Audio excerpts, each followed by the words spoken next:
In this tutorial, we're going to introduce feeds in general, and then we'll start looking at RSS feeds. So with regards to RSS feeds, RSS stands for Real or Really Simple Syndication. And really what it is once upon a time, when you created a website, you were really creating a site from scratch, and pretty much it was a standalone site. And over the years, what has changed is that people no longer feel that they have to create all the content themselves. There's a lot of really good reusable content on the web that other sites make available to us. So in the case of RSS feeds, what they do is they allow us to link to their site so that their information comes onto our site. A very good example of this would be, Met or the weather services. What we can do is, rather than us looking out the window to see what the weather is like today and tomorrow and so on, or researching it, we can just simply put a feed on our site that will show the weather for the next 7 days, or for today and tomorrow, or whatever the case might be. And this information comes directly from the site that you get the RSS feed from. And the beauty of that is that you don't have to update that part of the site yourself. It's completely up to date. That it's in real time, and it also helps the user to a site.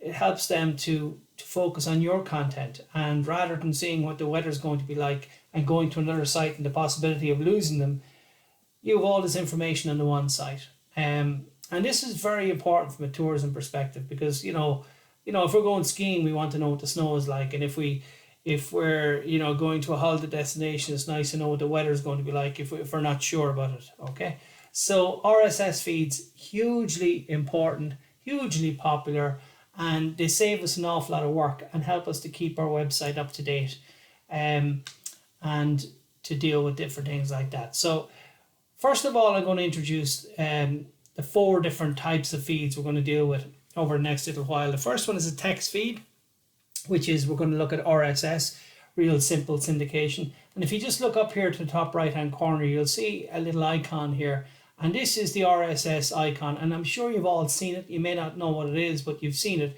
And if a site actually has that on it, it means that they're producing a feed that they will allow you to use directly from their site, which means, just say it was news, or what's happening, or cinema, or shows, or what's going on in your area. All of these things can be got from an RSS feed.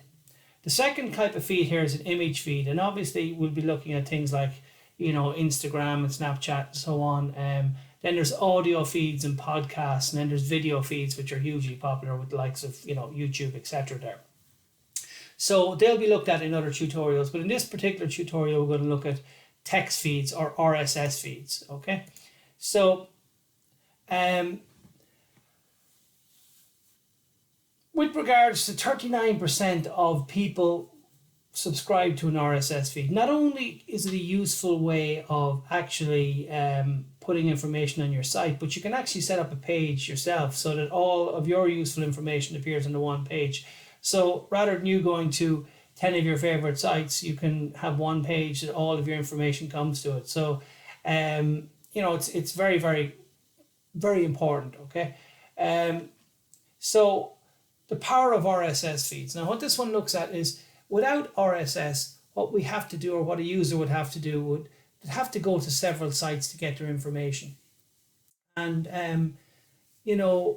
it was a slow method, and if you didn't know what sites to go to, it could be a difficult method of finding the information that you need.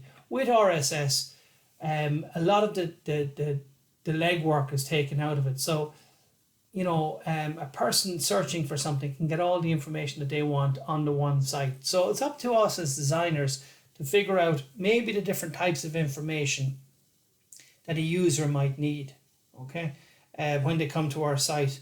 And we can then have real live feeds that take the information from other sites and put them on it. It could be as simple as, travel information if you're one of the airport hotels, or it could be, if you're near a train station, it could be train timetables and if there's delays and different things like that.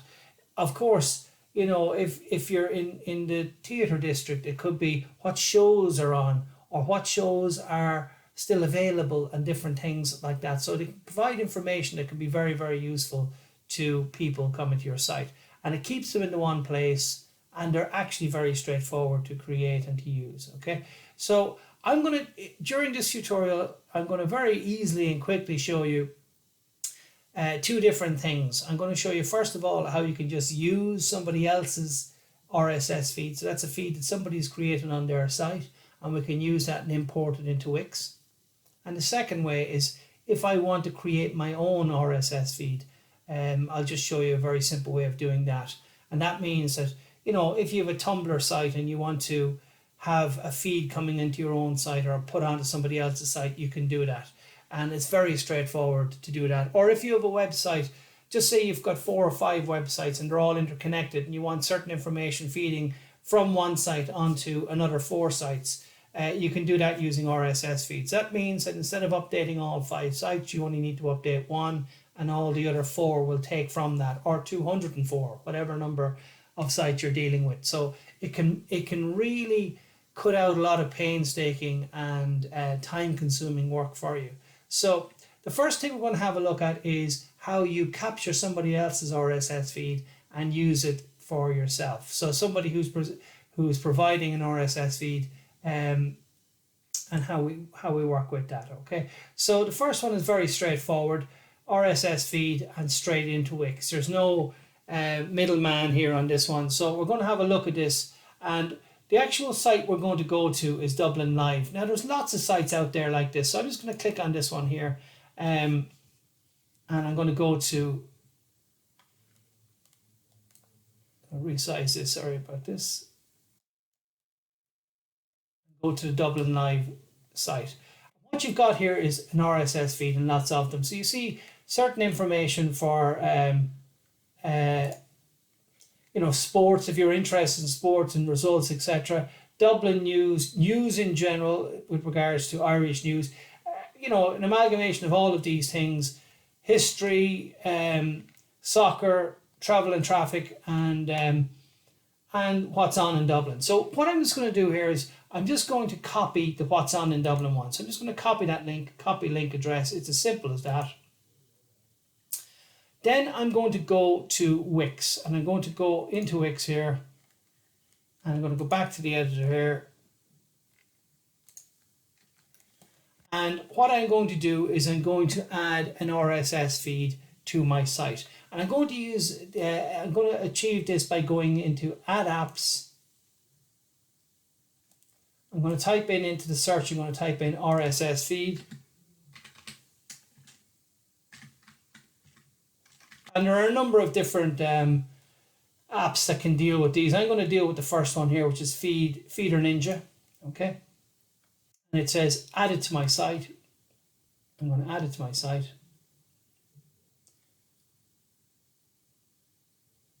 Okay, so it's added Feeder Ninja to my site, but it's after adding Wix's feed on here. So I don't particularly want Wix's feed. I want the one that I'm after taking from Dublin Live. So I'm going to go into settings here. And when it says feed source, I'm just going to come down along here. I'm going to say RSS feed, which is what I want. And then instead of Wix's RSS feed, I'm going to paste in the one that I just had taken from Dublin Live, okay? And then when I click on that, you can see, if I click on this here, it'll say famous faces on how they'll be marking Pride this weekend, okay? So you can see that. And that's the feed coming directly from Dublin Live, okay? So it would be the same. Anytime you see that RSS icon, you can just go to that, right-click it, and save the feed and use it from there. So if you wanted, again, as I mentioned, you know, something simple like a weather forecast on your site, you would do that. If you wanted an exchange rate on your site, you would do that. If you wanted whatever, travel information, you could do that. So there's lots of different things that you might want to do it. So RSS syndication is all about not trying to reinvent the wheel. If the information is out there in a format that you can use, it's very simple for you to take that and use it. Okay, so I'm just going to preview this, and you can see, what I've got here if I scroll down through it and so on. Okay, so you can see different information coming in there, and you can see quite a bit of it. Okay, so very, very simple, straightforward stuff. Okay, and very simple to create. So I'm just going to jump back to the PowerPoint for a second here. I'm just going to show you that all of this is already highlighted and shown in the PowerPoint in steps, so you can copy the link. So that's exactly what I did. Then I went in here, click add apps, then add the RSS feed, click on Feeder Ninja, allow and add. It skipped that step with me because I've already added it before, but allow and add, and then go into settings and customize it into RSS feed here, and paste and copy the address that you've actually gotten there. Okay, so that's how you create an RSS feed from somebody else's, how you put in a feed into your Wix from somebody else's RSS feed on their site. So how do you do it yourself? Well, what we're going to have to do it ourselves is we'll use a middleman here, and the middleman we'll use here is Fetch RSS here. Okay, so I'm going to take my Tumblr feed, which we've created under blogs, and I'm going to put it directly into Wix through Fetch RSS. So what I'm going to do is, first of all, go to my Tumblr feed, or go to my Tumblr page, copy the URL, and then go to Fetch RSS. Okay, so I'm going to open up Fetch RSS here, and I'm going to go to my Tumblr feed, which I've got open here, and my Tumblr address is tumblr.com/blog/walkwithme2, walk with me too, as it turns out. But anyway, copy that. I'll go in here, paste it in here. Okay, now the one thing I'm going to say is you have to log in here. It's free to log in. You can create your own username, and then off you go. Okay, so I'm going to go continue. Next step here, and all it does is your feed is ready. So that's very, very straightforward. You copy the feed or the page that you want to create a feed for, paste it into fetchrss.com, and it will create a feed here, which I will right click and go copy link address. Okay, and then I'll go back into Wix and do exactly the same thing as I did before. I'll go in here. I can add another one if I want to with this other feed in here. So I can go into Ninja, add another Ninja feeder, or Feeder Ninja, I should say, in here, app. But I'm going to just change this one here, and you'll see exactly what happens here. So instead of the Dublin Live one, I'm just going to paste in my own one that I just created there, and in it goes. Okay, so I'm just going to preview this, and you can see what I put into my blog goes straight in there, my images, my text, all my different detail and so on. Okay, so you can see just how straightforward it is. So what we've done over the course of this is we've looked at how you create an actual feed directly from RSS to Wix, and then through Fetch RSS. So again, in this case here, you'll see that all the steps are in PowerPoint as well. So if you thought I went a little bit too quick on anything there, you can just go through the PowerPoint and you can actually see the steps that I've taken here, and you can see how straightforward it is. Okay, so open Fetch RSS and enter the address, continue, and then copy the link there. Right click, say copy the address, the link address. Then go into Feeder Ninja and go to settings, and as I said, put in RSS and put in the actual address in here, and then you have it as is in your website. So you see how quickly you can do this. But what I'm going to say is that this is really, really useful. If there's information coming, what's on in Dublin, it's the same with Cork or Belfast. You'll have all of these kind of things. You'll have lots of sites to show what's happening in counties around Ireland, upcoming events. You'll have lots of different things, and you'll have lots of feeds coming from those sites, and you can just input them directly into your Wix page using this particular app here.